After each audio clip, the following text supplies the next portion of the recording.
Hello, welcome ladies and gentlemen to my Money in the Bank review show. What an event. The UK have done us proud and we couldn't be more happy with everything that went on in Money in the Bank. We've had change of championships, we had returns, we had big ovations and new Money in the Bank winners. So let's kick it off. I'm going through a list here that I've written down. It will be in no particular order. We've got the Women's Tag Team Championship match between Ronda Rousey and Shayna Baszler versus Liv Morgan and Raquel Rodriguez. This was a match that I picked as the MMA twins would retain, but boy, was I wrong. Shayna Baszler turns her back on Ronda Rousey and attacks her, and then Liv Morgan pins Ronda Rousey to sort of carry on the normal Liv Morgan pinning Ronda Rousey at Money in the Bank. So, didn't expect this to happen. New women's tag team champions, new women's wrestling moving forwards. Looks like they're going to be doing Rousey versus Shayna for SummerSlam, which is going to be an absolutely incredible match. And I'm also looking forward to see what Liv and Raquel do moving forward. They basically need to redefine. They also need matching gear. I hate tag team wrestling where they're not matching, and it is extremely annoying. I know it's a little thing, and I know but women tag team wrestlers have always been a team that wear the same thing, do the same thing, have the same thing, and with them not doing it, it annoys me. And it's the little things that annoy me. Next up, we have the Intercontinental Championship match between Gunther and Matt Riddle. And as we all predicted, Gunther absolutely destroys Matt Riddle, targeting the ankle. I thought the one bit of the match that I thought was really great to see was the point where Gunther had Riddle in a lock and was just slapping the foot and making him tap out to win. Gunther does not have a sole finisher. He has about 45 different ways to beat you down, break you down, and beat you. And I loved it. And Gunther, the ring general, was celebrating in the ring, and Drew McIntyre comes back and attacks him in the ring, which will be leading to SummerSlam, where we will be getting Drew McIntyre versus Gunther for the Intercontinental title. And I'm going to lose my shit because Gunther's going to lose, which, if he loses, fine. But put him in the world title. That's all I ask for. Next match on the list that I've got here is Dominic Mysterio versus Cody Rhodes. Dominic trying to use every trick in the book to try and win. I predicted that Cody Rhodes was going to lose, and I thought it was interesting he didn't. Going into this match, Dominic Mysterio has never wrestled in England before. When Cody Rhodes, that was his 101st match in England, which includes live events as well. Going into this, and I was very surprised that he lost, that Dominic Mysterio won, because I thought Brock Lesnar was going to come out. The last time Brock Lesnar wrestled in England was in 2003, but it would have been great to see Brock Lesnar in the UK, but unfortunately we didn't get it. I'm leaving the Money in the Bank matches to near the last so we can get through them. And then next up, we had Seth Rollins versus Finn Balor. This was Finn Balor's 94th match in England, which includes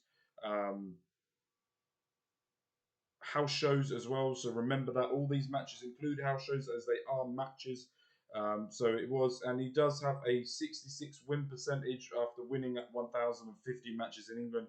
Compare that to Seth Rollins, which was his 2001 matches he's already had, having a win percentage of 51%, but he has appeared, Seth Rollins, 10 times in Money in the Bank, either in the ladder match or the PLE, compared to Finn Balor, who's only ever appeared twice in a ladder match or a PLE before. But going into this, the Money in the Bank winner, just fucking said it, Damian Priest, who won it, but we'll get into that more in a minute, will come out to ringside and sort of just sat there, and Finn Balor loses his shit at Damian Priest. Could we be seeing the end of Damian Priest? Could JD McDonough be the one to replace Damian Priest, or will be Finn Balor be kicked out of it? So let's get into the men's Money in the Bank matches. There's a lot of stats that I want to tell you guys about the match before the match even happened. As we guys know, there's an 84 win percentage if you cash it in. Kane holds the record with the shortest amount of wait to cash it in 49 minutes. Then Dean Ambrose is second with 57 minutes, with Bailey at 85 and Alexa Bliss at 172 minutes. Two superstars that have been cashed in the most are John Cena and one woman, but we will talk about that in a minute. The longest WWE men's ladder match from Money in the Bank was Baron Corbin's 2017 win with the 29 minutes and 45 seconds, and the shortest was WrestleMania 22 of 12 minutes 14. This was Ricochet's 57th match in England, LA Knight's 5th time in England, and has never won in England, included. Now it's the 6th, still hasn't won it.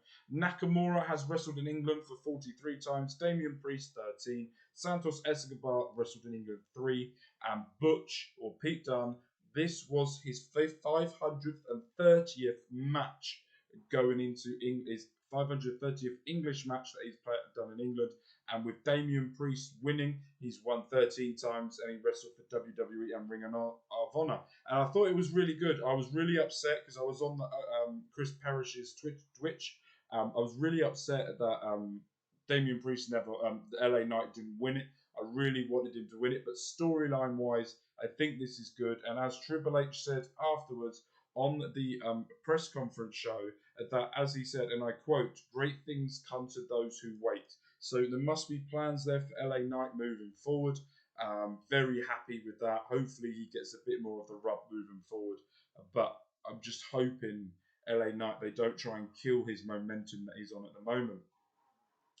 Let's go into the women's Money in the Bank ladder match. Only one person in the history of WWE has a 100% success rate in a ladder match. That was Bailey. And Natalya has the worst female record by being 0-5. She's lost all 5 times. Charlotte Flair is the one who holds the record as the most amount of cashed in, and she has been cashed in on 3 times. The longest women's ladder match was Asuka's 2019 one in 22 minutes. The shortest was Carmella's win in 13 minutes 20 in 2017. This was Trish Stratus's 11th match in England, which was the first time she wrestled in England, was in 2002, where she teamed up with Jerry Lawler against Molly Holly and Mr. Perfect. This was Becky Lynch's 55th match in England. Zoe Stark has only ever, this was her 4th match. All 3 of them before that were all on live events coming up to this, and she lost every time to Becky Lynch. Zelina Vega has only ever wrestled once in England for Southside Wrestling Company and lost to Rosita in 2015. Io Sky wrestled twice in the UK before. In 2016, she beat Kaylee Ray, aka Alba Fire now, for the SWA Undisputed title, and this was Bayley's 39th match going into it, and I have to say it was a very creative finish for Io Sky to pick up the win. I thought the way that it was done, the whole match, the same with the men's as well. The men's with Ricochet and Logan Paul, the table situation, the splash, all the moves, everyone got all their stuff in. It felt purposeful. Every move had a purpose. Everything felt right. Everything went the way that it needed to go, and I thought it was amazing. I loved every minute of that. I thought it was fantastic. And I just hope that they can carry on this momentum moving forward. Just everything about that as well, just amazing. Keeping the momentum moving forward. Triple H said in his interview that about Drew McIntyre when he come back and attacked about the contract situation, that there was no issue. There has never been an issue with Drew McIntyre. He knows what's going on. He had an injury, and then there was another problem that Drew wanted to get fixed, and he got that fixed as well. As well as this was the highest grossing arena event in WWE history, and this was the highest grossing SmackDown that happened on Friday in the history of WWE. And then as well, Triple H talked about NXT EU. He said the Endeavour takeover slowed the process down, and said that when he said that it would be done in 2023, he didn't know what was going to happen, and everything has been pushed back. but there's more and more wrestlers that they know that they want to join the company, that they want to have. We also had the return of John Cena, getting the crowd going for a WrestleMania in the UK, and getting it going. Seeing John Cena made my heart just so happy seeing him. Hopefully we get to see him a little bit more, but we know that it's not going to happen forever. We know he's an extremely busy man, and we know it's not going to be done. And then Grayson Waller come out to the ring and really went toe to toe with John Cena.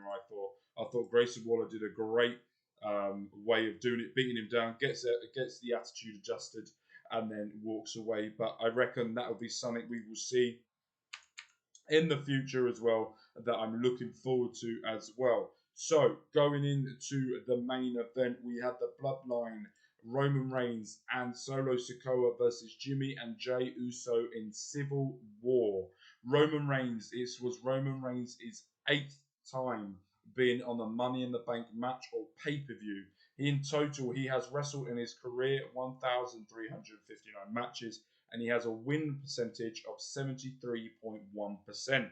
Roman Reigns has also, in that time, wrestled in England 45 times. This was Solo Sikoa's first time in Money in the Bank, and his very first time wrestling in the England. The Usos have won 7 times, has been in 7 times. They are the 5-time SmackDown champions and the 3-time Raw champions, the longest reigning SmackDown champions in history. And including house shows, this was the Usos' 62nd match in England. And with that, what a fantastic match this was. Back and forth. Roman Reigns, Solo Sikoa really taking it to the Usos, who are the greatest tag teams that we have ever seen in the history of professional wrestling. And beating Jimmy down to a pulp. Jey getting attacked as well. Solo and Roman slowing down the pace, methodical in their attacks of what they were doing, and just going to town on them, beating them up, just taking them out. And I thought it was an absolutely fantastic match. And for the first time in 3 years, Roman Reigns has taken a pin and lost to Jey Uso, where we will most probably be getting now Roman versus Jey at SummerSlam, which is in 5 weeks' time in Detroit. It's going to be an amazing event. I'm really looking forward to it. Overall, this show was a 10 out of 10. I'm very biased, as the UK crowd were absolutely fantastic. WWE need to come back for more. We want more events in this show. We want more events in WWE in the UK. And I just can't wait to see what we can do moving forward. I would love a WrestleMania in the UK. It would be absolutely fucking fantastic. But we will have to wait and see. But yeah, we've got that. That is now done. Money in the Bank is over. That was a fantastic event. I'm going to be biased to say that was the best pay-per-view of the year, but because I'm very biased and that's why I'm going to do it. But with that, my name's been Mark Talks Wrestling. Don't forget to go over to Twitch, where you can follow me on Mark Talks and Plays. I also have a football channel, Mark Talks Sport or Mark Talks Football, and make sure you go and follow all of my social medias as well. With that, with love, with care, my name's been Mark, and I'll see you guys very soon. Peace.